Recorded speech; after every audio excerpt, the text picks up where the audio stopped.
Larasati menatap pantulan dirinya di dinding kaca yang memisahkan area dapur utama dari ruang makan pribadi di restorannya, Amaranta.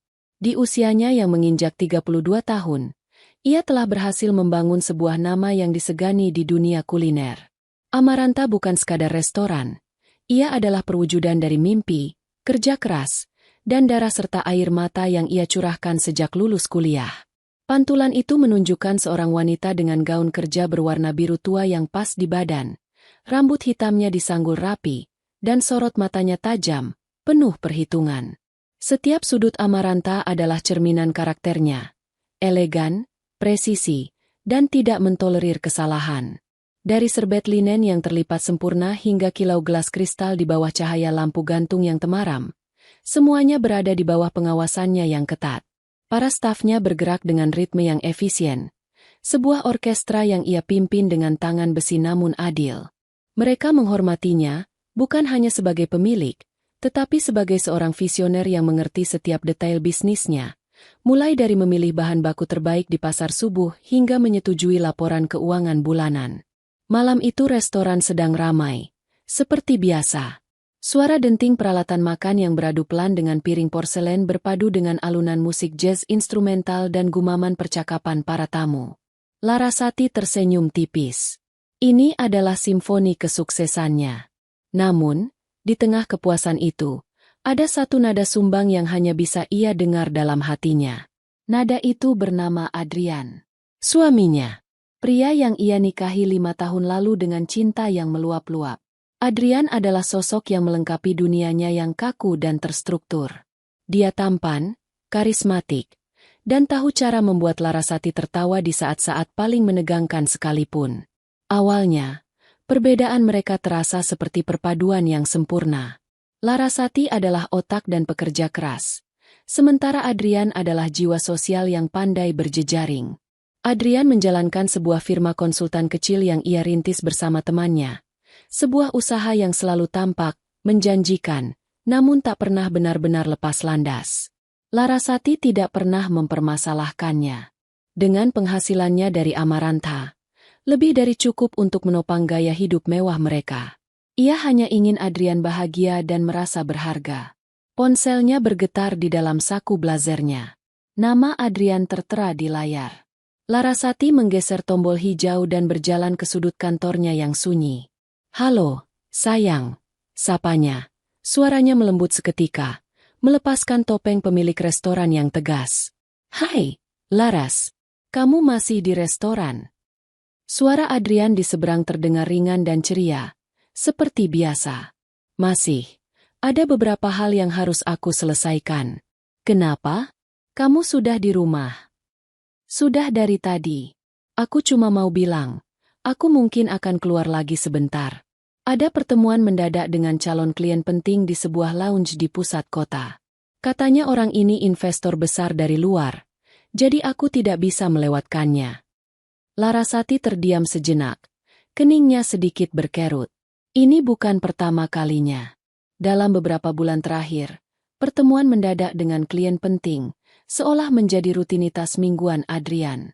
Selalu di malam hari, selalu di tempat-tempat mahal yang Larasati tahu betul tagihannya akan sangat besar. "Lagi? Bukankah kemarin kamu juga baru bertemu klien sampai larut malam?" tanyanya, mencoba menjaga nada suaranya agar tidak terdengar curiga. "Aku tahu, sayang. Aku juga lelah. Tapi ini kesempatan besar untuk perusahaan kami. Kalau deal ini berhasil, kita tidak perlu lagi bergantung padamu sepenuhnya," jawab Adrian. Kata-kata itu adalah senjata andalannya. Selalu berhasil membuat Larasati merasa bersalah karena telah meragukannya. Adrian tahu persis kelemahan istrinya. Keinginannya untuk melihat suaminya berhasil dan mandiri. "Baiklah kalau begitu. Hati-hati di jalan. Jangan pulang terlalu malam," kata Larasati akhirnya, menyerah. "Pasti, sayang. Kamu juga jangan terlalu lelah bekerja. Aku mencintaimu." "Aku juga mencintaimu." Panggilan itu berakhir. Larasati meletakkan ponselnya di atas meja. Senyum lembutnya tadi perlahan memudar. Ia membuka laci mejanya, menatap tumpukan laporan keuangan yang sudah ia periksa. Beberapa minggu lalu, ia tanpa sengaja melihat tagihan kartu kredit tambahan atas nama Adrian. Angkanya fantastis. Ada banyak transaksi di butik perhiasan, toko tas mewah, dan beberapa restoran mahal yang bukan tipe Adrian. Ketika ia menanyakannya, Adrian dengan santai menjawab bahwa itu semua adalah hadiah untuk para istri klien penting, sebagai strategi untuk melancarkan lobi bisnis. Di duniaku, koneksi personal itu segalanya. Laras, kamu harus bisa mengambil hati mereka, begitu katanya. Larasati, yang dunianya hanya mengenal kerja keras dan kualitas produk, mencoba memahaminya. Mungkin dunia bisnis konsultan memang berbeda. Ia memilih untuk percaya. Pikirannya melayang pada percakapan telepon dengan ibu mertuanya, Wulan, tadi siang. Seperti biasa, Wulan menelepon bukan untuk menanyakan kabarnya, melainkan untuk mengeluhkan sesuatu tentang putranya. Larasati, ibu lihat Adrian sekarang kurusan. Kamu ini bagaimana, sih? Suami itu diurus. Kamu terlalu sibuk dengan restoranmu itu sampai lupa kodratmu sebagai istri. Adrian itu butuh perhatian, butuh masakan istri di rumah. Pantas saja dia sering cari angin di luar. Cerocos Wulan tanpa jeda. Larasati hanya bisa menarik napas panjang dan menjawab dengan sabar. Ibu, Adrian baik-baik saja. Laras juga selalu memastikan semua kebutuhannya terpenuhi. Kebutuhan itu bukan cuma uang. Larasati, dia butuh kehadiranmu. Tandas Wulan sebelum menutup telepon. Setiap kali berbicara dengan ibu mertuanya, Larasati merasa seperti terdakwa di pengadilan. Sejak awal pernikahan, Wulan tidak pernah benar-benar menyukainya. Di mata Wulan, Larasati adalah perempuan yang terlalu dominan, terlalu sukses, membuat putranya, Adrian, terlihat seperti bayang-bayang. Wulan merindukan menantu yang bisa ia atur, yang akan tinggal di rumah menunggunya dengan teh hangat, bukan menantu yang fotonya sesekali muncul di majalah bisnis. Larasati memijat pelipisnya yang mulai berdenyut. Ia kembali ke ruang makan, mengamati semuanya dari jauh. Rumah tangganya terasa seperti salah satu hidangan di restorannya. Tampak indah dan sempurna di permukaan, tetapi hanya ia yang tahu jika ada beberapa bahan yang mulai terasa tidak pas, meninggalkan rasa getir yang samar di lidah. Ia mendorong perasaan itu jauh-jauh. Mungkin ia hanya terlalu lelah. Mungkin ia hanya terlalu banyak berpikir. Adrian mencintainya. Pernikahan mereka baik-baik saja. Itulah yang terus ia katakan pada dirinya sendiri. Berharap jika diulang cukup sering, kebohongan itu akan terasa seperti kenyataan. Ia pulang ke rumah besar mereka yang terasa dingin dan kosong malam itu, membaringkan tubuhnya di sisi ranjang yang dingin, sisi di mana suaminya seharusnya berada. Aroma parfum Adrian yang samar masih tertinggal di bantal, namun kehangatannya telah lama hilang, digantikan oleh kekosongan yang semakin terasa nyata. 2 hari kemudian, Larasati berada di Surabaya untuk sebuah pameran kuliner internasional. Ini adalah acara penting yang ia hadiri setiap tahun untuk mencari inspirasi baru, bertemu dengan para pemasok, dan menjaga nama Amaranta tetap relevan di industri yang kompetitif. Ia baru saja selesai mengikuti sebuah seminar tentang teknik penyajian modern ketika ponselnya yang berada dalam mode senyap bergetar tanpa henti di dalam tas tangannya. Melihat nama Fikri, manajer restorannya, tertera di layar, Larasati segera berjalan menjauh dari keramaian, mencari sudut yang lebih tenang di lobi hotel. Fikri adalah orang kepercayaannya. Dia jarang menelepon kecuali ada sesuatu yang sangat penting atau darurat. Jantung Larasati berdebar sedikit lebih kencang, membayangkan kemungkinan terburuk, kompor meledak, keracunan makanan, atau penggerebekan dari dinas kesehatan. Halo, Fikri. Ada apa? Apa semuanya baik-baik saja di restoran? Tanya Larasati langsung, nadanya tenang dan profesional seperti biasa, menyembunyikan kekhawatirannya.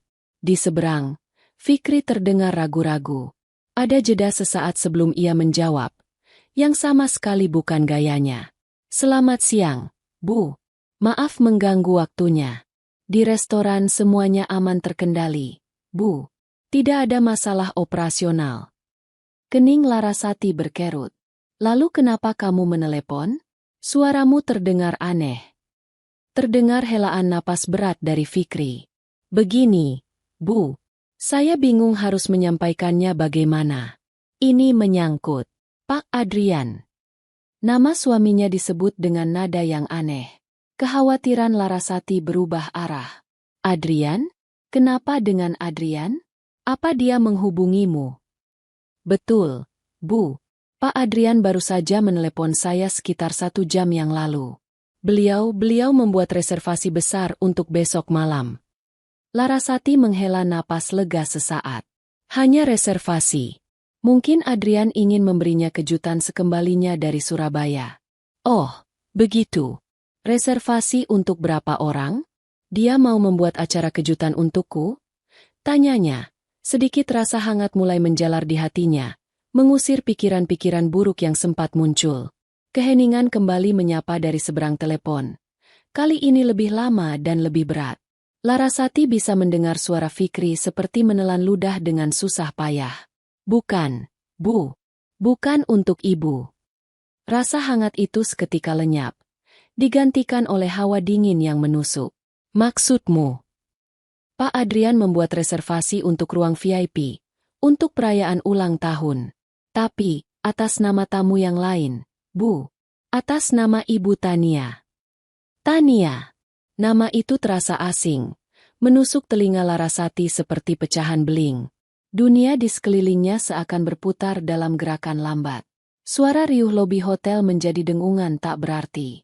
Ia mencengkram ponselnya begitu erat hingga buku-buku jarinya memutih. Siapa Tania? Mengapa suaminya merayakan ulang tahun wanita lain di restorannya? Di ruang VIP yang biasa mereka gunakan untuk merayakan hari jadi pernikahan mereka? Bu Larasati? Ibu masih di sana. Suara Fikri yang cemas menyadarkannya. Ya, aku masih di sini, jawab Larasati. Suaranya terdengar serak dan jauh, seolah bukan miliknya sendiri. Lanjutkan, Fikri. Beri aku semua detailnya. Baik, Bu. Pak Adrian memesan paket, Imperial. Kita, paket yang paling mahal. Termasuk sebotol Chateau Margaux dari koleksi pribadi Ibu. Beliau juga memesan kue ulang tahun custom dengan tulisan khusus dan meminta dekorasi ruangan dipenuhi dengan bunga lili putih. Fikri menjelaskan dengan suara pelan dan hati-hati, seolah setiap kata adalah bilah pisau yang ia serahkan kepada atasannya. Lili putih. Bunga favorit Larasati. Sebuah ironi yang begitu kejam hingga membuatnya ingin tertawa dan menangis pada saat yang bersamaan. Setiap detail yang diucapkan Fikri adalah tamparan keras di wajahnya. Adrian tidak hanya berselingkuh. Dia melakukannya dengan cara yang paling menghina. Dia memamerkan pengkhianatannya di wilayah kekuasaan Larasati, menggunakan fasilitas yang dibangun dari keringat Larasati. Ada lagi? Tanya Larasati. Suaranya kini datar dan dingin, tanpa emosi. Fikri ragu sejenak. Ada, Bu. Ini yang membuat saya akhirnya memutuskan untuk menelepon Ibu. Di akhir pembicaraan, Pak Adrian berpesan kepada saya, beliau meminta agar seluruh tagihan untuk acara besok malam dimasukkan ke dalam tagihan pribadi Ibu. Sambaran petir di siang bolong pun tidak akan terasa lebih mengejutkan. Jadi, bukan hanya hatinya yang dikhianati, bukan hanya restorannya yang dinodai, tetapi uangnya juga digunakan untuk membiayai pesta selingkuhan suaminya. Penghinaan ini sudah melampaui batas. Ini bukan lagi sekadar perselingkuhan. Ini adalah sebuah deklarasi perang. Larasati merasa mual. Semua potongan puzzle yang selama ini ia abaikan kini menyatu dengan sempurna. Pertemuan klien hingga larut malam. Tagihan kartu kredit yang membengkak untuk perhiasan dan tas mewah. Sindiran ibu mertuanya tentang Adrian yang mencari angin di luar. Semuanya adalah bagian dari kebohongan besar yang telah ia tinggali. Fata Morgana rumah tangganya yang sempurna kini hancur berkeping-keping, memperlihatkan gurun pengkhianatan yang tandus. Fikri, panggil Larasati, suaranya setajam es. Terima kasih sudah memberitahuku. Aku sangat menghargai loyalitasmu. Tentu, Bu. Ibu adalah atasan saya. Saya turut prihatin, Bu. Apa yang harus saya lakukan? Apa saya batalkan saja reservasinya? Larasati terdiam sejenak, menatap lalu lintas kota Surabaya dari balik jendela kaca hotel.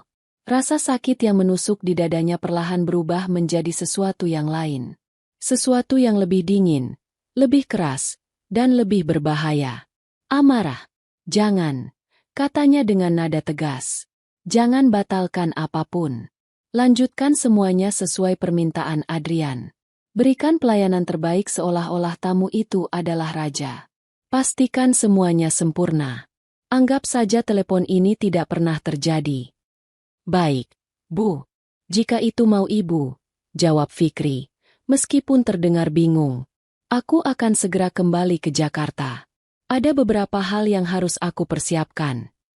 Larasati menutup telepon. Ia berdiri mematung di sana selama beberapa menit, membiarkan kenyataan pahit itu meresap ke dalam tulang-tulangnya. Air mata tidak keluar. Rasa sedih sudah lewat masanya. Yang tersisa hanyalah resolusi yang dingin dan membara. Adrian telah memilih medannya sendiri untuk pertempuran ini. Restorannya.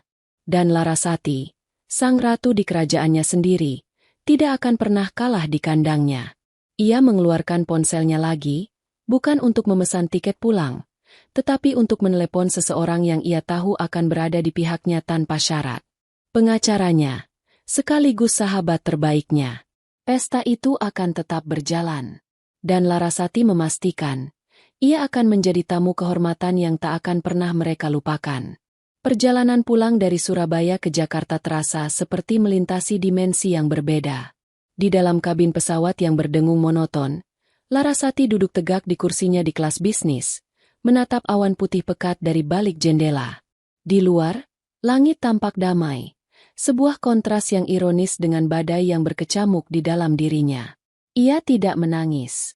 Syok dan rasa sakit dari percakapan telepon dengan Fikri telah membeku menjadi bongkahan es di dalam dadanya. Pikirannya bekerja dengan kecepatan tinggi, memutar ulang setiap kenangan, setiap percakapan, setiap kejanggalan kecil selama beberapa bulan terakhir. Semuanya kini terlihat begitu jelas, seperti kepingan puzzle yang akhirnya menemukan tempatnya, membentuk sebuah gambar pengkhianatan yang utuh dan mengerikan. Adrian, suaminya, pria yang ia tiduri setiap malam, pria yang ia dukung mimpi-mimpinya, ternyata telah membangun kehidupan lain di belakang punggungnya, menggunakan fondasi yang ia bangun dengan susah payah. Begitu pesawat mendarat di Bandara Soekarno-Hatta, Larasati tidak pulang ke rumah megah mereka yang kini terasa seperti TKP. Ia mengirim pesan singkat pada Adrian, mengatakan bahwa penerbangannya ditunda dan ia mungkin baru akan kembali besok pagi, sebuah kebohongan kecil untuk membeli waktu. Kemudian, ia memesan taksi online dan mengirimkan alamat kantor hukum sahabatnya, Gita. Selama perjalanan, ia hanya diam. Pandangannya kosong menembus kemacetan Jakarta. Ia sedang mengumpulkan kekuatan, menyusun setiap kata yang akan ia ucapkan. Ini bukan lagi sekadar curahan hati seorang teman. Ini adalah laporan awal dari seorang klien kepada pengacaranya. Kantor Gita berada di sebuah gedung perkantoran modern di kawasan bisnis Sudirman. Begitu Larasati masuk ruangannya yang minimalis namun elegan, Gita yang sedang meninjau dokumen tebal langsung berdiri dan menyambutnya dengan pelukan hangat. Gita, dengan setelan kerjanya yang tajam dan rambut pendeknya yang praktis, adalah antitesis dari Larasati. Jika Larasati adalah seorang seniman yang sabar dalam membangun bisnisnya, Gita adalah seorang ahli strategi yang logis dan bergerak cepat. Kamu kelihatan pucat. Laras, ada apa? Kenapa tiba-tiba pulang dan langsung ke sini? Tanya Gita, menuntun sahabatnya untuk duduk di sofa kulit yang nyaman. Larasati menarik napas dalam-dalam. Aku butuh pengacara, Git, bukan teman. Ekspresi Gita langsung berubah serius. Ia duduk di seberang Larasati, menyilangkan kakinya, dan seluruh auranya beralih ke mode kerja. Baik, ceritakan semuanya dari awal. Jangan ada yang terlewat. Dan Larasati pun bercerita. Dimulai dari telepon Fikri beberapa jam yang lalu, detail reservasi di Amaranta, nama Tania yang asing, paket makan malam termahal, koleksi wine pribadinya, hingga permintaan terakhir Adrian untuk menagihkan semuanya ke rekeningnya. Setiap kata keluar dari mulutnya dengan tenang dan terukur, tanpa isak tangis, yang justru membuat ceritanya terdengar lebih mengerikan. Gita mendengarkan dengan saksama. Wajahnya mengeras setiap kali detail baru yang lebih menghina terungkap. Ketika Larasati selesai, Gita tidak langsung berkomentar. Ia bangkit, berjalan ke pantry kecil di sudut ruangannya, dan kembali dengan 2 gelas air putih. Minum dulu, katanya pelan. Pengkhianatan seperti ini butuh bukti yang kuat. Laras, kita tidak bisa hanya mengandalkan cerita dari manajermu. Meskipun aku percaya padanya 100%. Di pengadilan, itu bisa dianggap bias. Kita butuh sesuatu yang konkret, yang tidak bisa dibantah oleh Adrian dan pengacaranya nanti. Aku tahu, sahut Larasati. Itulah sebabnya aku datang padamu. Aku butuh bantuanmu untuk menemukannya. Gita mengangguk. Otaknya sudah berputar cepat. Oke, kita mulai dari nama. Tania. Nama yang sangat umum. Apakah kamu pernah mendengar Adrian menyebut nama itu sebelumnya? Atau melihatnya di daftar kontaknya? Larasati menggeleng. Tidak pernah. Adrian sangat pintar menyembunyikan jejaknya. Orang paling pintar sekalipun pasti meninggalkan jejak di era digital ini, ujar Gita sambil mengeluarkan laptopnya. Buka media sosial Adrian. Kita mulai dari sana. Mereka duduk berdampingan di sofa. Laptop Gita berada di pangkuannya. Larasati membuka akun Instagram Adrian, yang isinya penuh dengan foto-foto mereka berdua, potret liburan mewah, dan sesekali postingan tentang kesuksesan bisnis konsultannya. Semuanya tampak seperti etalase keluarga bahagia. Tidak ada yang aneh di sini, gumam Larasati. Tentu saja tidak. Ini panggungnya, balas Gita. Coba kita lihat daftar, following, dan followersnya. Cari nama Tania. Mereka menelusuri ratusan nama, tetapi tidak ada akun dengan nama Tania yang tampak mencurigakan. Gita tidak menyerah. Oke, ganti strategi. Kita lihat postingan yang menandai Adrian atau komentar-komentar di fotonya. Terkadang mereka tidak cukup pintar untuk menahan diri. Mereka menghabiskan hampir 1 jam menelusuri aktivitas akun Adrian, seperti detektif digital yang mencari satu petunjuk kecil. Akhirnya, Gita yang menemukannya. Di salah satu foto Adrian yang diunggah sekitar 3 bulan lalu, sebuah foto saat ia menghadiri acara pembukaan lounge, ada sebuah komentar dari akun dengan nama pengguna yang tidak jelas, hanya berupa kombinasi huruf dan angka. Komentar itu hanya berisi emoji hati berwarna ungu. Adrian membalasnya dengan emoji kedipan mata. Ini, kata Gita, menunjuk layar. Ini polanya. Terlalu privat untuk sekadar teman biasa. Gita mengklik akun misterius itu. Akunnya diatur dalam mode privat. Tapi foto profilnya, meskipun kecil, menunjukkan seorang wanita muda berambut panjang sedang tersenyum ke arah kamera. Kita tidak bisa melihat isinya. Tapi kita bisa melihat siapa saja yang dia ikuti.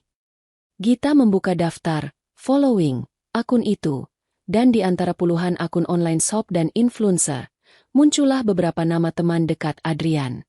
Bingo, desis Gita. Lingkaran pertemanannya sama. Sekarang kita hanya perlu nama.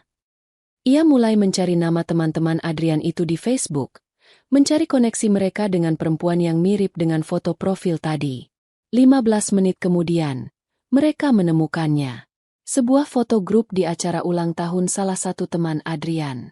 Di sana, berdiri di samping Adrian yang merangkulkan lengannya dengan santai di pinggangnya, adalah wanita dari foto profil itu. Salah satu akun lain menandai namanya di foto itu, Tania Anindita. Jantung Larasati seakan berhenti berdetak. Melihat wajah wanita itu, tersenyum bahagia di samping suaminya, terasa lebih menyakitkan daripada semua bukti tidak langsung yang ia kumpulkan. Tania masih muda, mungkin pertengahan 20-an, dengan tipe kecantikan yang lugas dan sedikit manja.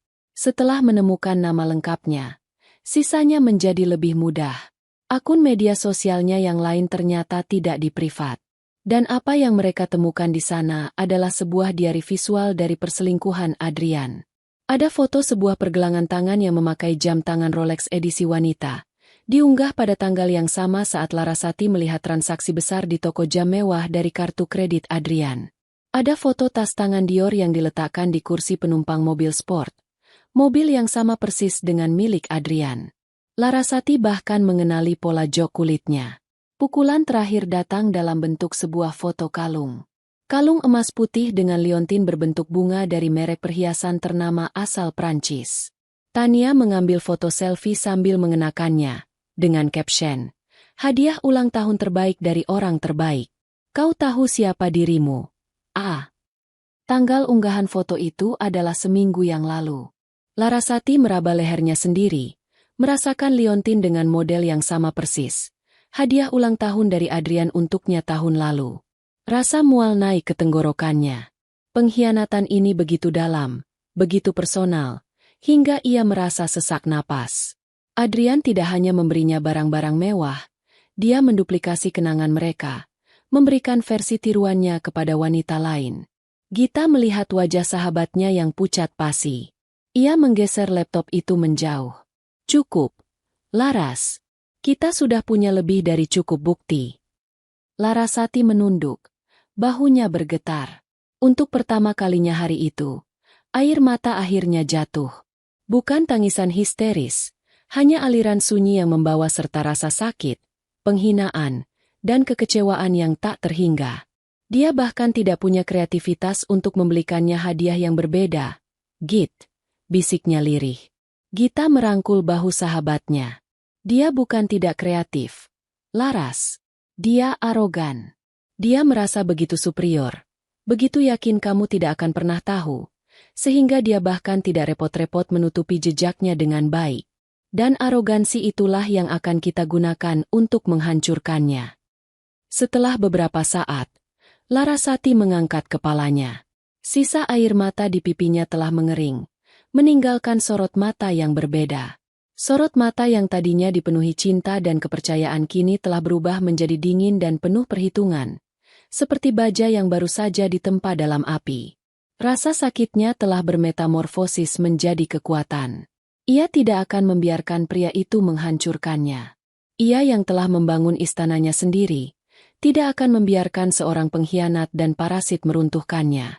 "Kamu benar," kata Larasati. Suaranya kembali datar dan kuat. "Kita sudah punya buktinya.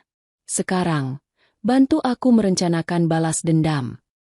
Malam itu, kantor Gita yang biasanya sunyi setelah jam kerja berubah menjadi ruang strategi. Papan tulis putih yang biasa digunakan untuk mencatat poin-poin hukum kini dipenuhi dengan diagram alur dan catatan tentang rencana mereka. Suasananya tegang, namun dialiri oleh energi yang terfokus.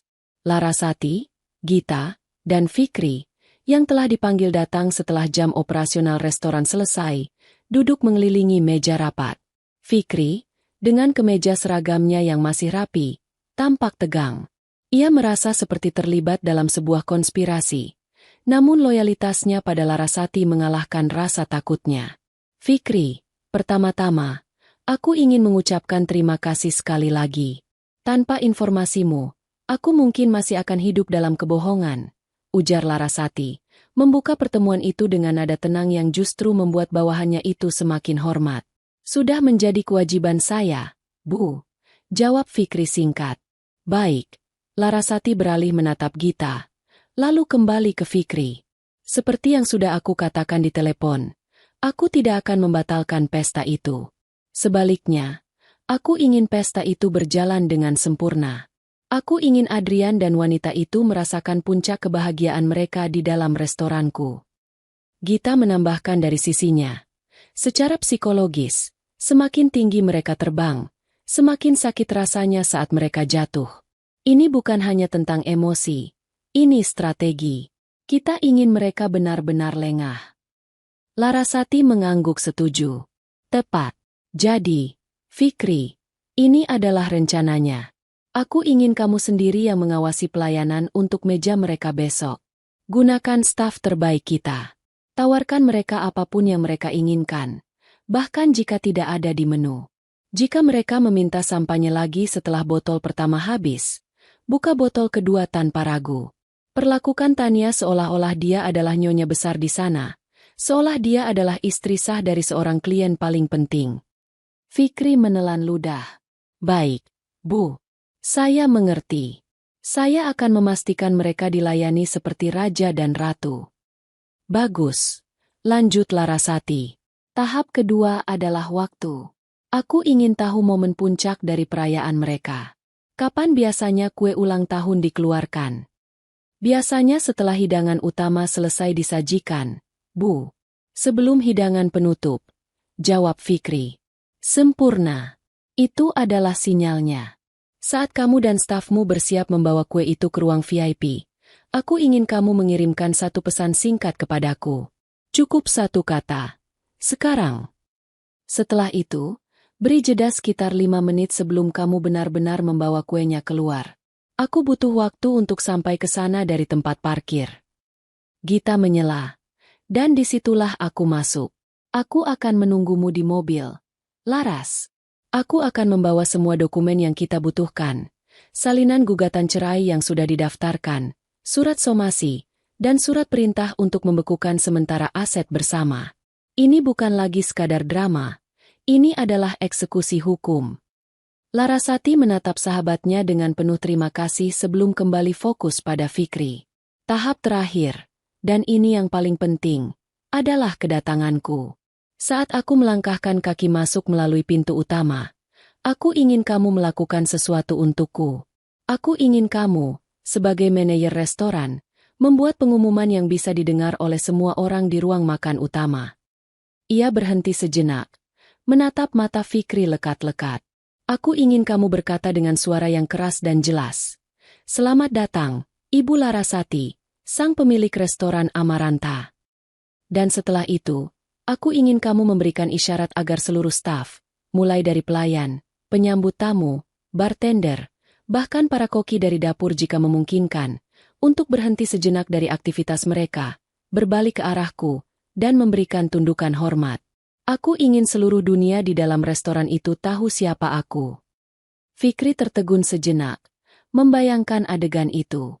Sebuah pertunjukan kekuasaan yang teatrikal namun efektif. Ia bisa melihat visi atasannya. Ini bukan tentang mempermalukan mereka di depan beberapa orang di ruang VIP. Ini tentang merebut kembali seluruh kerajaannya di depan semua orang, untuk menunjukkan siapa pemilik kekuasaan yang sesungguhnya. Saya akan pastikan itu terlaksana, Bu.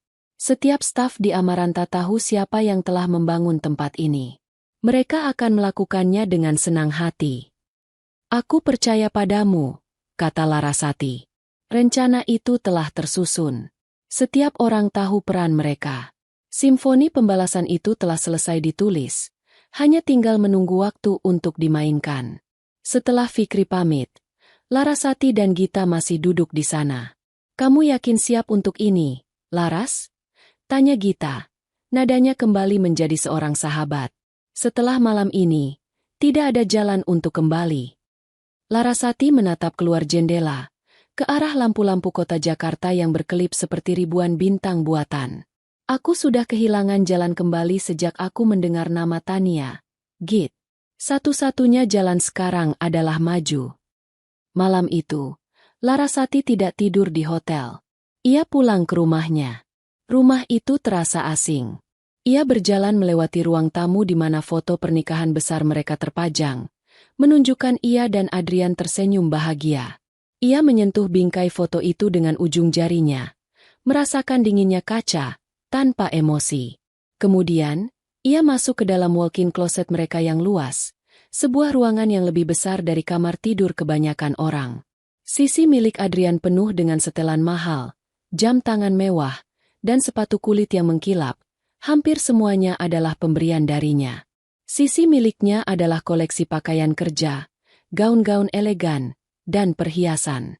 Ia tidak mencari pakaian untuk meratapi pernikahannya yang hancur. Ia mencari baju perang. Matanya menelusuri deretan gaun, melewati warna-warna aman seperti hitam, biru tua, dan abu-abu. Lalu, matanya berhenti pada sebuah gaun. Gaun berwarna merah darah, dengan potongan sederhana namun tegas yang memeluk bentuk tubuhnya dengan sempurna. Gaun itu ia beli beberapa waktu lalu namun belum pernah ia pakai. Merasa warnanya terlalu mencolok. Tapi untuk besok malam, warna itu terasa tepat. Merah adalah warna cinta, gairah, tetapi juga warna bahaya dan perang. Ia mengeluarkan gaun itu, menggantungnya di depan cermin. Ia memadankannya dengan sepasang stiletto hitam yang runcing dan anting berlian yang berkilau tajam. Setelah itu, ia duduk di meja kerjanya. Gita telah mengirimkan versi final dari dokumen-dokumen hukum melalui email. Larasati membukanya, membaca setiap klausul dengan teliti. Tuntutannya jelas. Perceraian dengan kesalahan sepenuhnya di pihak suami karena perzinahan, hak penuh atas restoran Amaranta dan semua aset yang ia miliki sebelum menikah, serta pembagian aset bersama yang adil berdasarkan kontribusi finansial, yang ia tahu akan sangat menguntungkannya. Di bagian paling bawah halaman gugatan cerai, ada tempat untuk tanda tangannya. Tanpa ragu, ia mencetak lembaran itu dan membubuhkan tanda tangannya dengan tinta hitam yang tegas. Goresan pena itu terasa seperti sebuah pembebasan. Malam itu, Larasati tidur nyenyak untuk pertama kalinya dalam beberapa hari. Tidak ada lagi keraguan. Tidak ada lagi kecurigaan yang menggerogoti pikirannya. Yang ada hanyalah kepastian dan sebuah rencana yang dingin. Besok, Adrian akan merayakan ulang tahun selingkuhannya.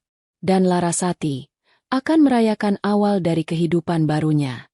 Malam itu, Amaranta bersinar seperti permata di tengah kota Jakarta.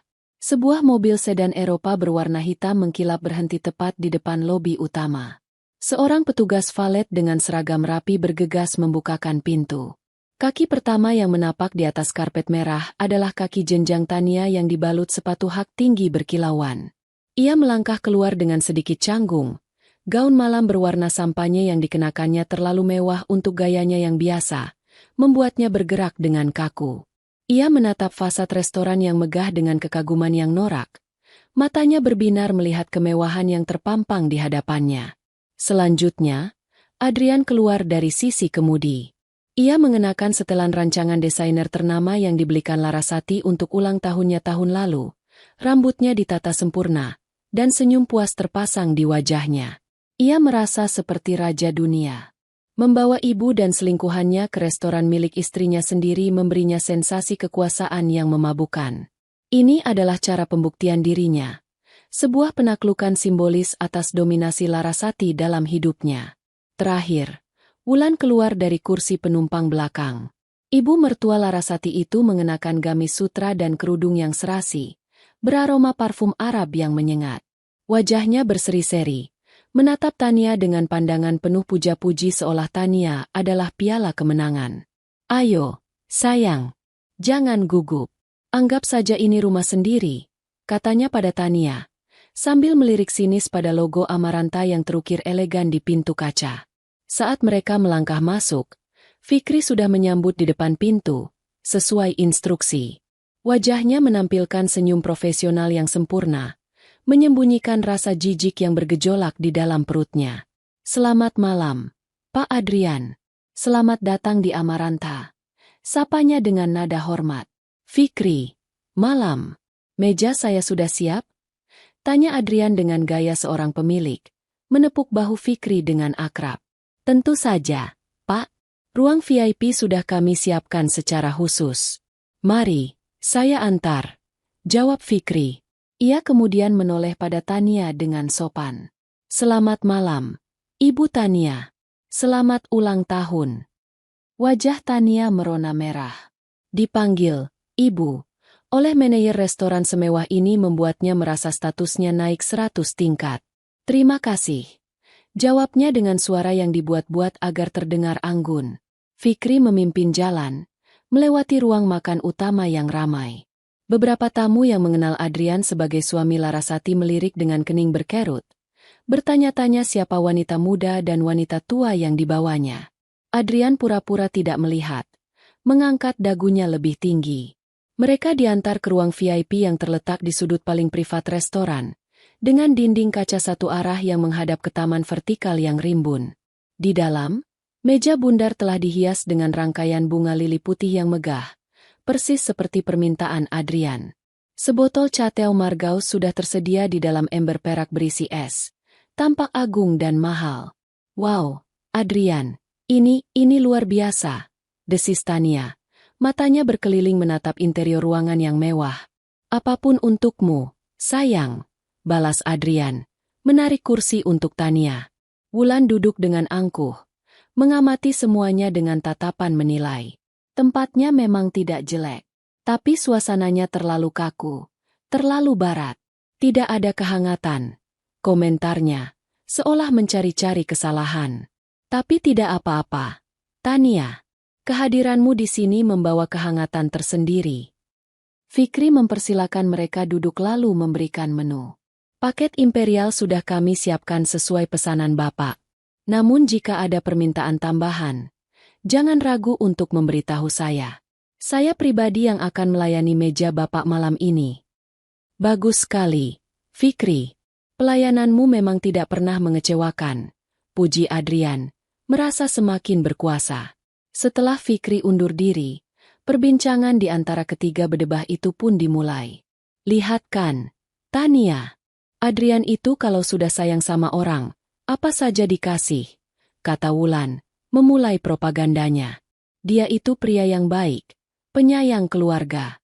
Sayang sekali selama ini dia dapat istri yang tidak bisa menghargai itu.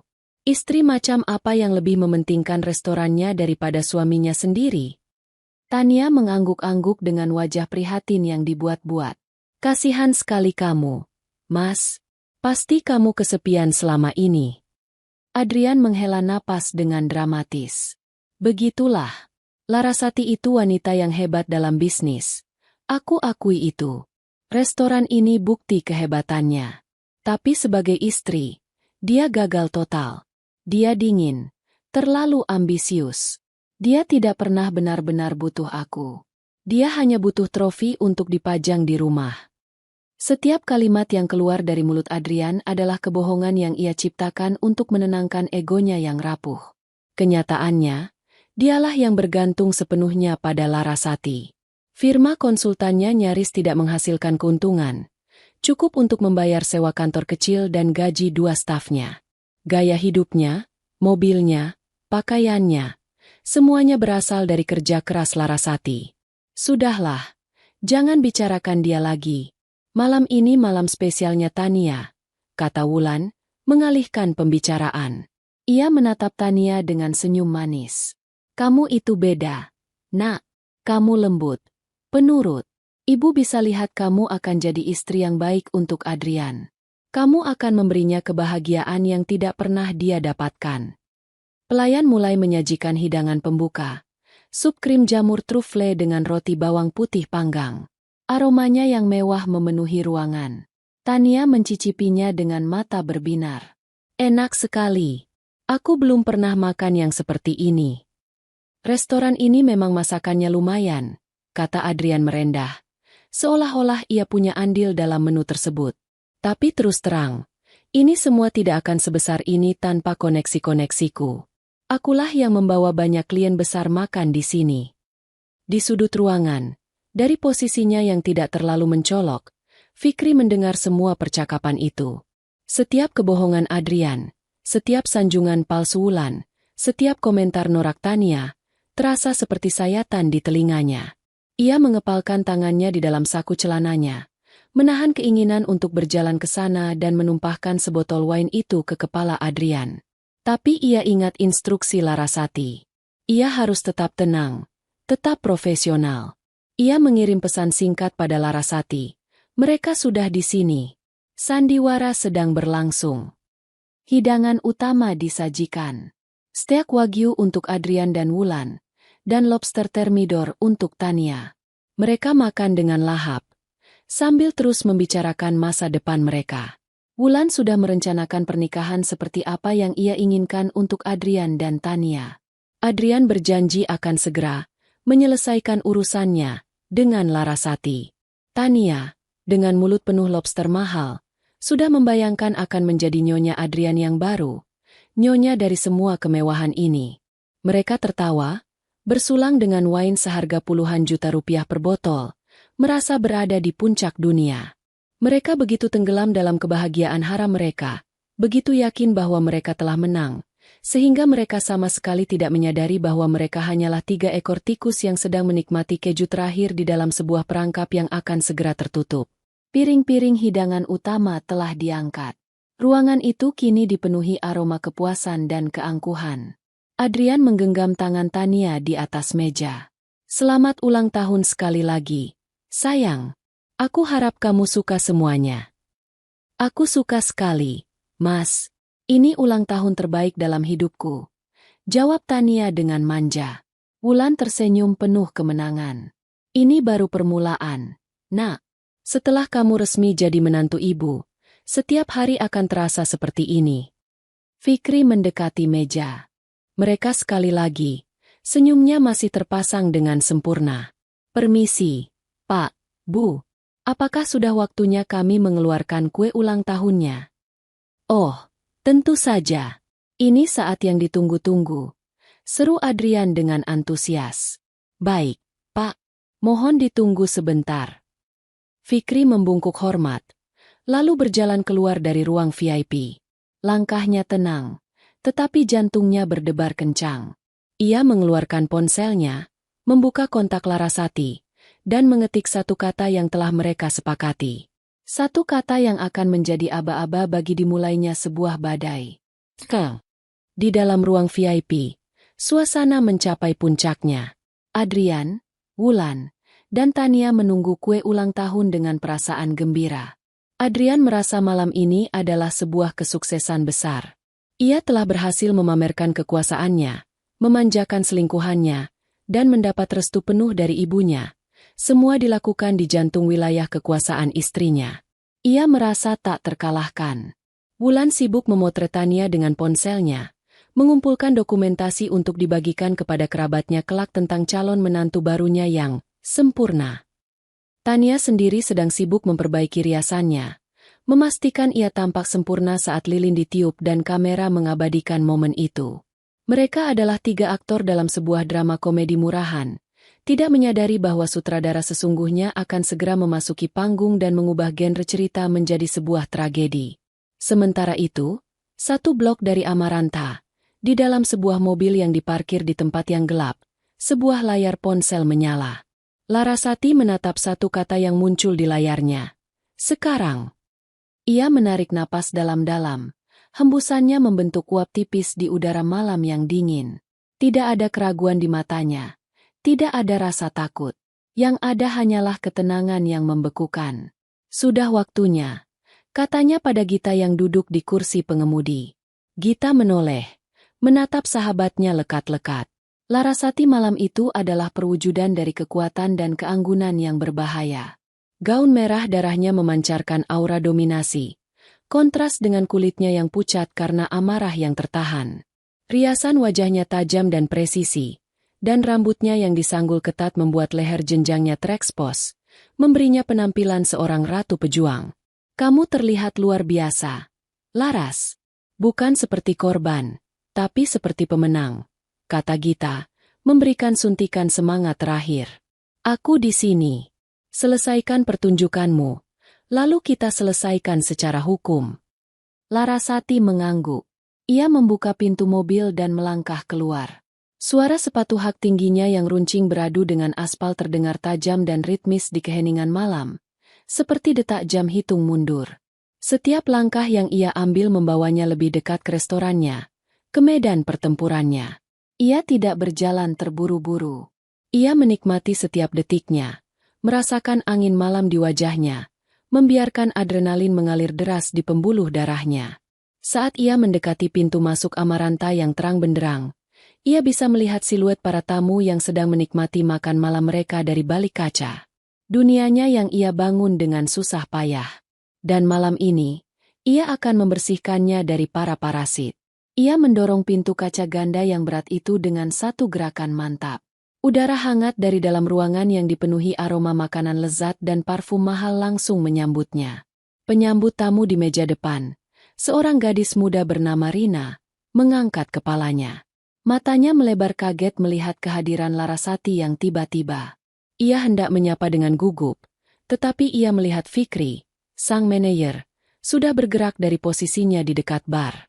Fikri melangkah maju ke tengah lobi, tepat saat Larasati berhenti di ambang pintu. Mereka saling bertatapan sejenak.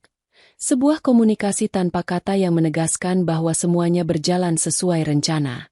Kemudian, Fikri berbalik menghadap ke seluruh ruangan dan dengan suara yang sengaja ia keraskan hingga membelah dengungan percakapan, ia membuat pengumuman itu.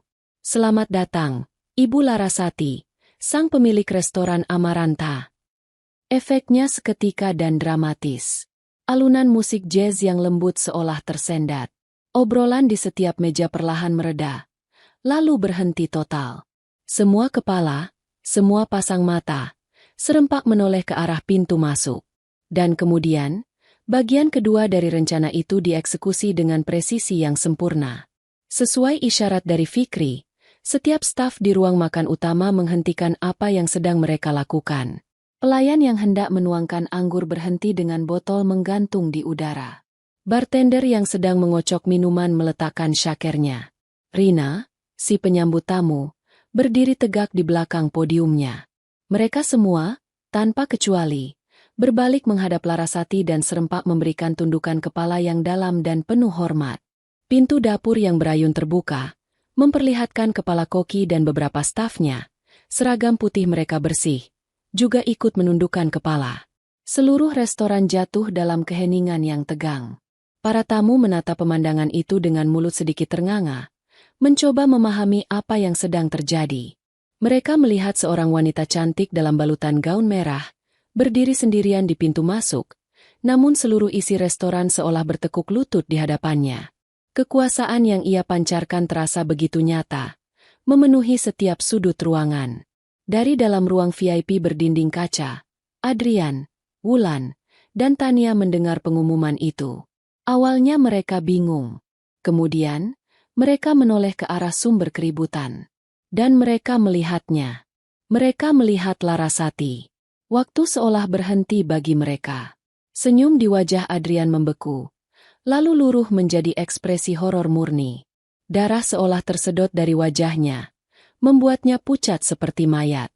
Ia tidak pernah membayangkan skenario ini.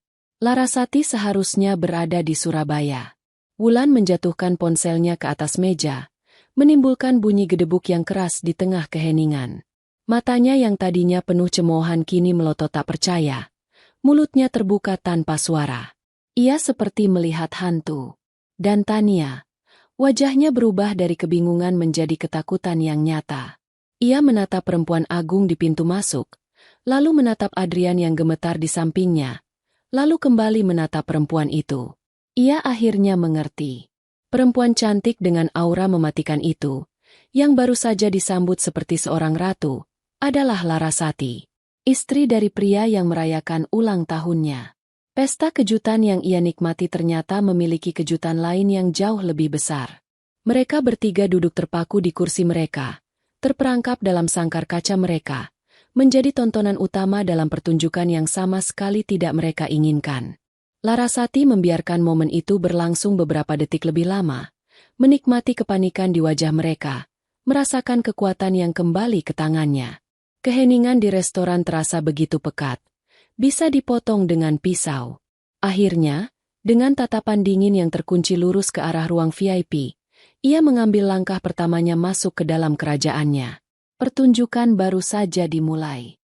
Langkah kaki Larasati yang beradu dengan lantai marmer Amaranta adalah satu-satunya suara yang memecah keheningan aneh di dalam restoran itu.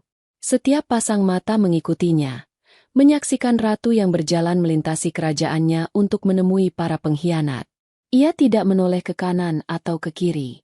Pandangannya lurus terkunci pada pintu kaca ruang VIP, tempat 3 orang duduk membeku seperti patung lilin yang meleleh di bawah tatapannya yang membakar. Jarak antara pintu utama dan ruang VIP yang biasanya terasa dekat, malam itu terasa seperti sebuah arak-arakan panjang menuju tiang gantungan.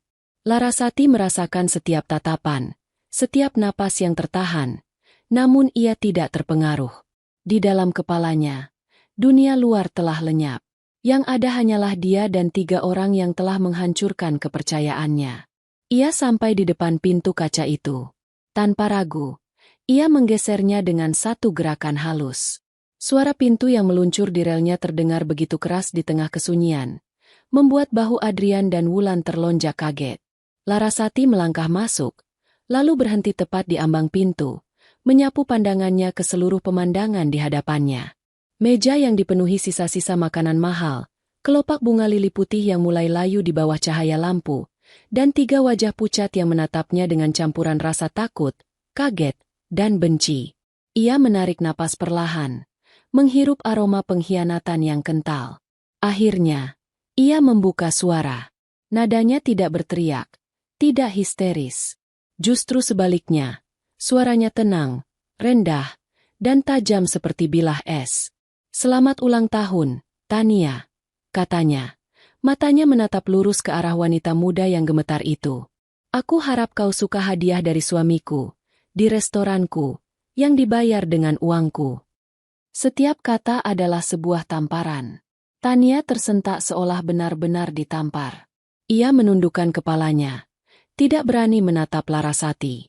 Keheningan yang mencekam itu akhirnya pecah oleh suara Adrian yang terbata-bata. Ia berdiri dengan kikuk, tangannya terangkat seolah ingin menenangkan situasi. "Laras sayang, kamu di sini? Bukankah kamu seharusnya di Surabaya? Ini semua tidak seperti yang kamu lihat. Aku bisa jelaskan." Larasati menolehkan pandangannya pada Adrian. Tatapannya begitu dingin hingga senyum memohon yang coba dipasang Adrian di wajahnya langsung luntur. "Jelaskan? Kamu mau menjelaskan apa, Adrian? Menjelaskan bagaimana caramu merayakan ulang tahun wanita ini dengan kartu kreditku? Atau menjelaskan bagaimana caramu memesan koleksi wine pribadiku untuknya? Atau mungkin kamu mau menjelaskan kalung yang sama persis dengan milikku yang sekarang melingkar di lehernya?" Adrian terdiam, lidahnya keluh. Ia tidak menyangka Larasati tahu sebanyak itu. Saat itulah Wulan, ibu mertuanya, berhasil menemukan kembali suaranya. Pulih dari keterkejutannya, ia bangkit berdiri, wajahnya memerah karena marah dan malu. Naluri keibuannya untuk melindungi putranya yang bersalah mengambil alih. "Ini semua salahmu," serunya. Suaranya melengking dan penuh tuduhan. "Kalau saja kamu menjadi istri yang benar, anakku tidak akan mencari kebahagiaan di luar. Kamu terlalu sibuk, terlalu egois. Kamu tidak pernah mengurusnya, tidak pernah memperhatikannya. Kamu yang mendorong Adrian melakukan ini." Larasati menatap Wulan dengan ekspresi yang sulit diartikan. Ada sedikit rasa geli di matanya. "Mendorongnya? Jadi menurut Anda, Bu, karena saya sibuk bekerja membangun semua ini." Larasati menggerakkan tangannya, menunjuk ke seluruh kemewahan di sekeliling mereka. "Itu memberinya hak untuk berzina dan menggunakan uang saya untuk membiayai wanita lain? Logika yang sangat menarik." Aku tidak bermaksud begitu." Tania akhirnya angkat bicara. Suaranya bergetar diselingi isak tangis palsu. "Aku tidak tahu kalau akan jadi seperti ini. Mas Adrian bilang, dia bilang kalian akan segera bercerai. Dia bilang dia tidak bahagia. Kamu hanya ingin menikmati kemewahannya, kan?" Potong Larasati tanpa ampun. Ia menatap Tania dari ujung rambut hingga ujung kaki dengan tatapan merendahkan. "Jangan bermain sebagai korban di sini. Kamu tahu persis apa yang kamu lakukan. Kamu tahu dia sudah menikah. Satu-satunya hal yang tidak kamu tahu adalah siapa yang sebenarnya membayar semua ini. Jadi nikmatilah selagi bisa, karena keran uangnya akan segera ditutup." Larasati kemudian kembali menatap Adrian, yang kini hanya bisa berdiri diam seperti seorang pesakitan yang menunggu vonisnya. "Dan kamu, Adrian, kamu adalah kekecewaan terbesarku. Bukan karena kamu berselingkuh, tapi karena kamu begitu bodoh, begitu ceroboh, dan begitu tidak tahu diri. Kamu membawa wanita ini ke rumahku, ke istanaku, dan berharap aku tidak akan tahu." Ia melangkah mendekati meja. Dari dalam tas tangannya yang elegan, ia mengeluarkan sebuah map tebal berwarna coklat. Ia tidak melemparkannya. Ia meletakkannya dengan gerakan pelan dan sengaja di tengah meja, tepat di samping kue ulang tahun yang belum sempat dipotong. Bunyi map yang bertemu dengan permukaan meja kayu itu seolah menjadi bunyi palu hakim yang diketuk. "Penjelasanmu tidak lagi aku butuhkan," katanya dengan suara datar. "Karena semuanya sudah ada di sini." Adrian menatap map itu dengan ngeri. Larasati melanjutkan, "Di dalamnya ada salinan tagihan kartu kreditku selama 6 bulan terakhir, lengkap dengan detail pembelian jam tangan, tas, dan perhiasan untuknya. Ada juga cetakan dari percakapan mesramu dengannya yang berhasil aku dapatkan. Dan tentu saja, ada cetakan dari halaman media sosial Nona Tania di sini, yang dengan bangganya memamerkan semua hadiah darimu, hadiah yang dibeli dengan uangku. Ia berhenti sejenak, membiarkan informasi itu meresap. Dan yang paling atas, Adrian, lanjutnya sambil menepuk plan map itu, adalah surat gugatan cerai yang sudah aku daftarkan pagi ini. Dengan tuntutan perceraian atas dasar perzinahan, yang artinya, kamu tidak akan mendapatkan apa-apa dariku. Wajah Adrian dan Wulan berubah menjadi pucat pasi. Kata-kata, tidak akan mendapatkan apa-apa, terdengar lebih menakutkan bagi mereka daripada kata, perzinahan. Dunia mereka yang nyaman dan ditopang oleh kekayaan Larasati runtuh dalam sekejap. Kamu tidak bisa melakukan ini, Laras. Desis Adrian. Kepanikan mulai menjalari suaranya. Kita bisa bicarakan ini baik-baik. Waktu untuk bicara baik-baik sudah habis sejak kamu memutuskan untuk mengadakan pesta ini, jawab Larasati. Ia menatap iblis di hadapannya sekali lagi. Dan untuk Anda, Ibu Wulan, katanya dengan nada formal yang dingin. Terima kasih sudah datang jauh-jauh untuk merestui penghinaan ini di rumah yang dibangun oleh menantu yang tidak pernah Anda sukai. Saya harap perjalanan pulang Anda menyenangkan. Setelah menjatuhkan bom terakhirnya, Larasati merasa semuanya telah selesai. Tidak ada lagi yang perlu dikatakan. Ia berbalik. Pestanya selesai, gumamnya pelan. Saat ia berjalan menuju pintu, ia berhenti sejenak di samping Fikri yang sejak tadi berdiri dia mengawasi dari dekat. Fikri, katanya dengan suara yang cukup keras untuk didengar oleh mereka yang ada di dalam. Tolong pastikan Pak Adrian melunasi seluruh tagihan malam ini. Secara penuh. Sampai rupiah terakhir. Status diskon pemiliknya sudah dicabut sejak detik ini. Fikri mengangguk tegas. Baik, Bu. Akan saya laksanakan. Larasati tidak menoleh ke belakang lagi. Ia berjalan keluar dari ruang VIP, melintasi ruang makan utama yang masih hening, dan keluar dari pintu depan restorannya. Di belakangnya, ia meninggalkan 3 orang yang hancur, dikelilingi oleh puing-puing pesta dan kebohongan mereka, dengan sebuah map. Coklat di atas meja yang menjadi nisan bagi pernikahan dan kehidupan mewah mereka. Begitu Larasati melangkah keluar dari pintu Amaranta, udara malam Jakarta yang lembab terasa seperti sebuah pelukan yang membebaskan. Dengungan lalu lintas yang biasanya mengganggu kini terdengar seperti musik latar dari sebuah awal yang baru.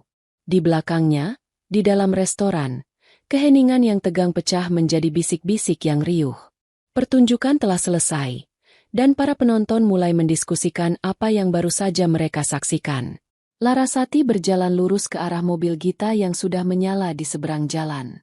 Ia membuka pintu dan duduk di kursi penumpang dengan gerakan yang sedikit kaku. Adrenalin yang selama ini menopangnya mulai surut, meninggalkan rasa lelah yang luar biasa di sekujur tubuhnya. Ia menyandarkan kepalanya di sandaran kursi, memejamkan matanya sejenak. Sudah selesai, bisiknya, lebih pada dirinya sendiri. Gita menatapnya dengan tatapan cemas sekaligus bangga. Kamu melakukannya dengan sempurna, Laras. Seperti seorang ratu yang merebut kembali tahtanya. Bagaimana perasaanmu? Larasati membuka matanya. Untuk sesaat, topeng kekuatannya retak. Ia tidak menangis, tetapi Gita bisa melihat kilau air mata yang tertahan di pelupuk matanya. Lelah, Git. Aku hanya merasa sangat lelah. Dan keseng. Ini adalah momen kerentanan pertamanya, sebuah pengakuan bahwa di balik semua keberaniannya, ia tetaplah seorang wanita yang hatinya baru saja dicabik-cabik. Gita mengulurkan tangannya dan menggenggam tangan Larasati yang terasa dingin. Itu normal. Kamu baru saja melakukan operasi besar untuk mengangkat tumor ganas dari hidupmu. Tentu saja akan terasa sakit dan kosong sesudahnya. Tapi ini adalah rasa sakit yang menyembuhkan. Bagian tersulitnya sudah lewat. Gita menyalakan mesin mobil. Sekarang, kita mulai bagian selanjutnya. Membangun bentengmu kembali.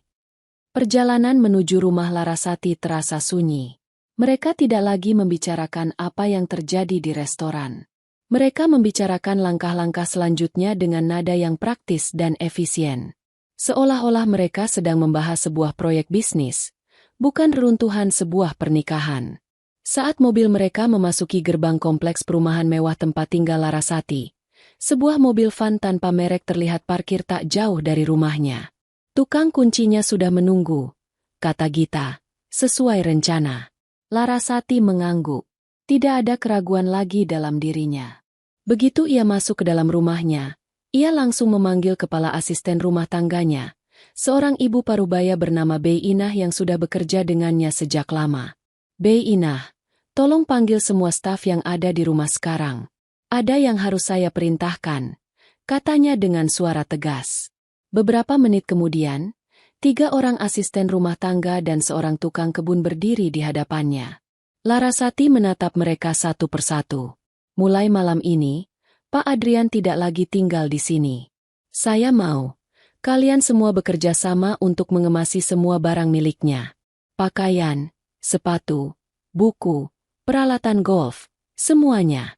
Masukkan ke dalam kardus. Lakukan dengan rapi. Jangan ada yang rusak atau hilang.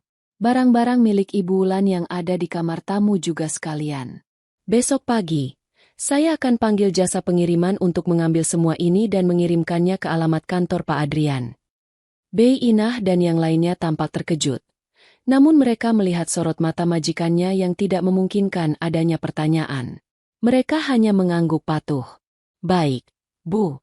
Akan kami laksanakan. Sementara para stafnya mulai bergerak seperti pasukan semut yang terorganisir. Larasati dan Gita masuk ke ruang kerja Larasati. Di luar, suara mesin bor dari tukang kunci mulai terdengar, melubangi silinder kunci lama. Suara itu terdengar seperti musik di telinga Larasati. Suara masa lalu yang sedang dihancurkan. Sekarang bagian keuangan, kata Gita, mengeluarkan laptopnya. Dibimbing oleh Gita, Larasati melakukan serangkaian panggilan telepon dan transaksi online. Pertama, ia menelepon layanan prioritas banknya. Dengan menyebutkan kata sandi dan kode keamanan, ia melaporkan kehilangan kartu kredit tambahan atas nama Adrian. Saya minta kartu itu diblokir permanen saat ini juga, dan semua transaksi yang tertunda atas nama kartu itu ditolak, katanya pada petugas di seberang telepon. Setelah itu, ia membuka rekening bank gabungan mereka. Rekening itu menampung sebagian besar pendapatan dari Amaranta, yang selama ini dengan murah hati ia biarkan Adrian ikut mengaksesnya. Sesuai saran Gita, ia tidak mengosongkan rekening itu sepenuhnya, karena bisa menjadi bumerang di pengadilan. Ia mentransfer 90% isinya ke rekening pribadinya yang baru ia buka kemarin, menyisakan sejumlah uang yang menurut perhitungan Gita masih terbilang wajar. Surat perintah pembekuan aset yang telah disiapkan Gita akan mengurus sisanya besok pagi. Langkah terakhir malam itu adalah yang paling personal. Ia mengambil ponselnya, membuka daftar kontak, dan berhenti sejenak pada nama, suamiku. Ia menatap nama itu lama, membiarkan semua kenangan baik dan buruk melintas di benaknya. Kemudian, dengan satu tarikan napas panjang, ia menghapus kontak itu. Ia memblokir nomornya. Ia membuka media sosialnya dan memblokir akun Adrian dan semua teman bersama mereka yang ia tahu lebih berpihak pada Adrian. Ia sedang melakukan pembersihan digital, memotong setiap akar yang masih menghubungkannya dengan pria itu. 1 jam kemudian, semuanya telah selesai. Tukang kunci menyerahkan 1 set kunci baru kepada Larasati. Kardus-kardus berisi barang-barang Adrian sudah menumpuk rapi di dekat pintu depan. Notifikasi dari bank mengkonfirmasi pemblokiran kartu dan transfer dana telah berhasil. Gita menepuk pundak sahabatnya. Tugas malam ini selesai. Aku akan menginap di kamar tamu malam ini, menemanimu. Larasati menggeleng. Tidak perlu, Git. Aku baik-baik saja. Sungguh, aku justru butuh waktu untuk sendirian di rumahku ini. Setelah Gita pulang, Larasati berdiri sendirian di tengah ruang tamunya yang luas. Rumah itu terasa berbeda. Lebih lengang, tetapi juga lebih ringan. Ia menatap ke arah tumpukan kardus di dekat pintu. Itu adalah sisa-sisa dari 5 tahun pernikahannya. Kini terbungkus rapi dalam kardus coklat, siap untuk dibuang. Tidak ada kesedihan. Yang ada hanyalah kelegaan. Ia merasa seperti baru saja menyelesaikan pekerjaan bersih-bersih besar, membuang semua barang usang dan berdebu yang selama ini memenuhi rumahnya. Malam itu, untuk pertama kalinya setelah sekian lama, rumah itu kembali terasa seperti miliknya seutuhnya. Sebuah babak baru yang bersih dan kosong telah dimulai. Hari-hari setelah malam konfrontasi itu berlalu dalam kabut efisiensi yang dingin. Larasati tidak memberi dirinya waktu untuk meratap. Ia mengubah rasa sakit dan amarahnya menjadi bahan bakar untuk bertindak. Pagi pertama sebagai seorang wanita lajang secara de facto, ia terbangun di ranjangnya yang terasa begitu luas. Ia tidak merasakan kehilangan, melainkan kelegaan. Ia melakukan yoga di tepi kolam renang saat matahari terbit, merasakan setiap tarikan otot sebagai penegasan atas kepemilikan kembali tubuh dan hidupnya. Pagi itu juga, sebuah mobil box datang tanpa merek, mengangkut tumpukan kardus berisi sisa-sisa kehidupan Adrian, dan membawanya pergi seperti sampah yang dibuang pada tempatnya. Proses perceraian ternyata tidak berjalan semulus yang ia harapkan. Adrian, setelah pulih dari keterkejutan awalnya, memutuskan untuk melawan. Didorong oleh Wulan yang tidak terima, kerajaan, mereka runtuh. Ia menyewa seorang pengacara yang dikenal licik. Surat balasan atas gugatan cerai Larasati datang seminggu kemudian, penuh dengan penyangkalan dan tuduhan balik. Adrian menolak tuduhan perzinahan, mengklaim Tania hanyalah rekan bisnis yang sedang ia hibur. Lebih jauh lagi, ia menuntut setengah dari aset Larasati, termasuk kepemilikan saham di Amaranta, dengan dalih bahwa ia telah memberikan kontribusi non-material yang signifikan bagi kesuksesan restoran melalui jaringan dan lobi bisnisnya.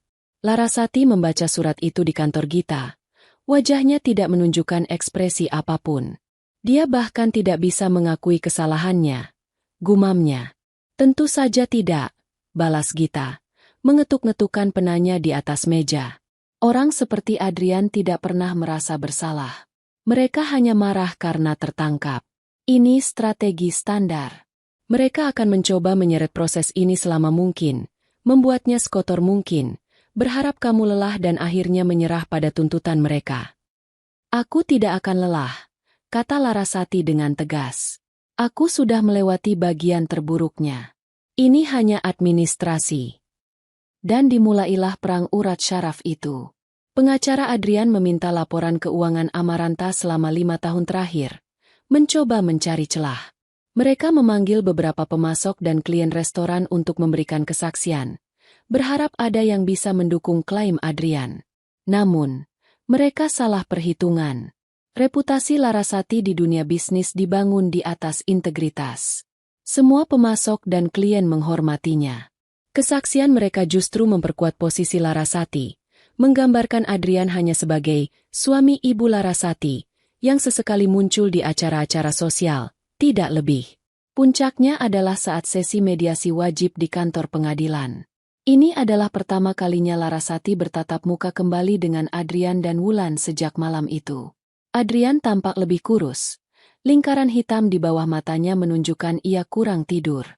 Ia mencoba menatap Larasati dengan pandangan memohon, berusaha membangkitkan sisa-sisa cinta di antara mereka. Wulan, yang duduk di sampingnya, menatap Larasati dengan kebencian murni. Mediator, seorang pria paruh-baya yang tampak lelah, memulai sesi dengan formalitas. Pengacara Adrian langsung melancarkan serangannya, mengulangi klaim tentang kontribusi non-material dan menuduh Larasati telah menelantarkan suaminya. Saat gilirannya tiba, Gita tidak banyak bicara. Ia hanya membuka sebuah laptop dan menghubungkannya ke proyektor di ruangan itu. Di layar putih yang besar, satu persatu bukti mulai ditampilkan. Foto Tania mengenakan kalung yang sama dengan Larasati. Tangkapan layar dari unggahan Tania tentang jam tangan dan tas mewah, disandingkan dengan tanggal transaksi di laporan kartu kredit Larasati. Rekaman CCTV dari lobi sebuah hotel mewah yang menunjukkan Adrian check-in bersama Tania pada hari di mana ia seharusnya sedang rapat di luar kota. Setiap kali bukti baru muncul, wajah Adrian semakin pucat. Wulan mulai gelisah di kursinya. Gita menyimpan bukti terbaiknya untuk yang terakhir. Ia memutar sebuah rekaman audio. Ini adalah rekaman dari sistem keamanan di ruang VIP restoran Amaranta pada malam kejadian. Klien saya memasangnya untuk alasan keamanan, dan ternyata sangat berguna. Suara Wulan yang melengking terdengar jelas dari speaker. Kamu itu beda, nak. Kamu lembut, penurut. Ibu bisa lihat kamu akan jadi istri yang baik untuk Adrian. Lalu suara Adrian. Larasati itu wanita yang hebat dalam bisnis, tapi sebagai istri, dia gagal total. Ruangan mediasi itu hening seketika. Rekaman itu adalah paku terakhir di peti mati pembelaan mereka. Adrian menundukkan kepalanya dalam-dalam, sementara Wulan menatap proyektor dengan mulut ternganga ngeri. Mediator itu berdeham, tampak tidak nyaman. Sesi mediasi itu berakhir dengan kegagalan total, tetapi bagi Larasati, itu adalah sebuah kemenangan telak. Di tengah kekacauan hukum itu, Larasati menemukan pelariannya di Amaranta. Ia memutuskan bahwa restorannya juga butuh awal yang baru. Ia menutup Amaranta selama 1 bulan penuh untuk renovasi total. Keputusan yang berisiko, namun ia tahu itu perlu dilakukan. Ia ingin menghapus setiap jejak Adrian dari tempat itu. Ruang VIP berdinding kaca itu adalah yang pertama ia hancurkan. Ia menggantinya dengan sebuah chef table. Sebuah konsep ruang makan privat yang lebih intim di mana tamu bisa berinteraksi langsung dengan koki. Ia bekerja siang dan malam bersama tim desain interior, memilih palet warna baru yang lebih hangat dan berani, mengganti semua perabotan, bahkan mendesain ulang seragam staf. Ia juga merombak total menunya, menciptakan hidangan-hidangan baru yang lebih merefleksikan perjalanannya. Kompleks, berani, namun tetap berakar pada tradisi. Bagi stafnya, energi baru dari Larasati ini menular. Mereka bekerja dengan semangat yang lebih besar, didorong oleh loyalitas dan kekaguman pada pemimpin mereka yang baru saja melewati badai. Fikri, yang kini ia promosikan menjadi manajer umum, menjadi tangan kanannya yang paling setia, mengeksekusi setiap visinya dengan sempurna. Beberapa bulan kemudian, proses perceraian itu akhirnya berakhir. Dihadapkan dengan bukti-bukti yang tidak terbantahkan dan ancaman tuntutan pidana atas pemalsuan klaim, Adrian akhirnya menyerah. Pengacaranya menerima tawaran penyelesaian dari Gita, sejumlah kecil uang pesangon yang menurut hukum memang menjadi haknya, dan tidak sepeser pun dari aset bisnis Larasati. Hari di mana surat keputusan cerai itu keluar, Larasati tidak merayakannya. Ia hanya merasakan kelegaan yang dalam, seolah sebuah beban berat yang telah lama membebani pundaknya akhirnya terangkat. Malam itu adalah malam pembukaan kembali Amaranta. Restoran itu bersinar dengan wajah baru. Para tamu undangan, yang terdiri dari para pelanggan setia, kritikus kuliner, dan teman-teman dekat, membanjiri tempat itu dengan pujian. Semuanya tampak lebih hidup, lebih berjiwa. Larasati, dalam balutan gaun berwarna zamrud yang elegan, berdiri di tengah restorannya yang ramai. Ia menatap sekeliling, pada hasil kerja kerasnya, pada stafnya yang tersenyum, pada para tamunya yang menikmati hidangan. Ini adalah kerajaannya, yang telah ia bersihkan dari puing-puing masa lalu dan ia bangun kembali menjadi lebih kuat dan lebih indah dari sebelumnya. Ia sendirian, tetapi ia tidak pernah merasa lebih utuh. 1,5 tahun kemudian, musim telah berganti, dan begitu pula kehidupan Larasati. Ia duduk di teras atap Amaranta, sebuah area baru yang ia bangun selama renovasi, menatap matahari terbenam yang mewarnai langit Jakarta dengan semburat jingga dan ungu. Di tangannya, tergenggam sebuah plakat penghargaan kristal bertuliskan, restoran terbaik tahun ini, dari sebuah majalah kuliner paling bergengsi di Asia. Amaranta tidak hanya pulih, ia telah melesat menjadi sebuah destinasi kuliner yang diperhitungkan di tingkat internasional. Kehidupan Larasati sendiri telah menemukan ritme baru yang damai. Ia lebih banyak tersenyum, lebih sering mengambil waktu untuk dirinya sendiri, dan menemukan kebahagiaan dalam hal-hal kecil. Ia tidak berkencan dengan siapapun. Bukan karena trauma, tetapi karena ia sedang menikmati masa-masa berharga bersama dirinya sendiri, sebuah hubungan yang telah lama ia abaikan. Gita datang dan duduk di seberangnya, meletakkan segelas es teh leci di atas meja. Selamat sekali lagi, Laras. Kamu pantas mendapatkannya. Kita pantas mendapatkannya, koreksi Larasati sambil tersenyum. Tanpamu, aku mungkin masih terjebak dalam drama. Omong-omong soal drama, kata Gita dengan nada ringan, ada kabar terbaru dari para aktornya. Larasati mengangkat alisnya, tertarik. Sudah lama ia tidak mendengar apapun tentang mereka. Setelah perceraian, ia sengaja menutup semua akses informasi tentang mereka. Aku bertemu dengan salah satu teman lama kita di sebuah acara kemarin, lanjut Gita. Dia bercerita, butik Ibu Wulan akhirnya bangkrut total 6 bulan lalu. Skandal itu membuatnya kehilangan semua pelanggan sosialitanya. Katanya dia terpaksa menjual rumahnya dan sekarang tinggal menumpang dengan kerabatnya di luar kota. Dia jadi sosok yang pemarah dan selalu menyalahkan semua orang atas nasibnya. Larasati mendengarkan tanpa komentar. Tidak ada rasa puas, hanya pengamatan yang datar. Dan Tania? Tanya Larasati, lebih karena penasaran. Gita tertawa kecil sambil mengeluarkan ponselnya. Oh, Nona Tania baik-baik saja. Sesuai dugaan kita. Ia menunjukkan sebuah profil Instagram. Di sana, terpampang wajah Tania yang tersenyum cerah, merangkul seorang pria asing botak yang usianya jelas 2 kali lipat darinya, dengan latar belakang Menara Eiffel. Setelah menguras sisa uang pesangon Adrian, dia pergi begitu saja. Sekarang dia sudah menemukan mangsa baru. Seekor ulat akan selalu mencari daun yang paling subur untuk digerogoti. Larasati hanya tersenyum tipis. Dunia memang berputar dengan caranya sendiri. Lalu Adrian, tanyanya pelan. Gita menyimpan ponselnya. Nah, ini bagian yang paling menarik. Kamu tidak akan percaya ini. Namun, Gita tidak perlu melanjutkan ceritanya. Karena beberapa hari kemudian, Karma memutuskan untuk menunjukkan dirinya secara langsung kepada Larasati. Siang itu, Larasati sedang dalam perjalanan untuk meninjau sebuah lokasi potensial untuk cabang kedua restorannya. Ia menyetir mobilnya sendiri, menikmati alunan musik klasik yang tenang. Saat berhenti di sebuah lampu merah di kawasan bisnis yang panas dan padat, pandangannya tanpa sengaja tertuju pada sebuah showroom mobil bekas di seberang jalan. Dan di sanalah dia. Adrian. Dia bukan lagi Adrian yang ia kenal. Pria yang dulu selalu tampil necis dalam setelan mahal itu kini mengenakan kemeja polo berwarna biru pudar yang sedikit kebesaran dengan logo dealer mobil di dadanya. Kulitnya tampak lebih gelap, terbakar matahari. Rambutnya yang dulu selalu tertata rapi kini terlihat lepek dan sedikit menipis. Ia berdiri di tepi trotoar yang berdebu, memegang sebuah papan promosi, mencoba tersenyum dan melambai pada mobil-mobil yang lewat, menawarkan test drive. Senyumnya tampak lelah dan dipaksakan.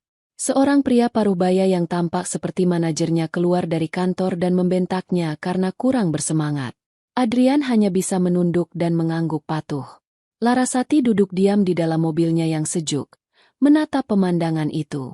Pria yang dulu berdiri di restorannya, dengan angku bersulang menggunakan wine seharga puluhan juta, kini berdiri di bawah terik matahari, memohon perhatian orang untuk menjual mobil bekas.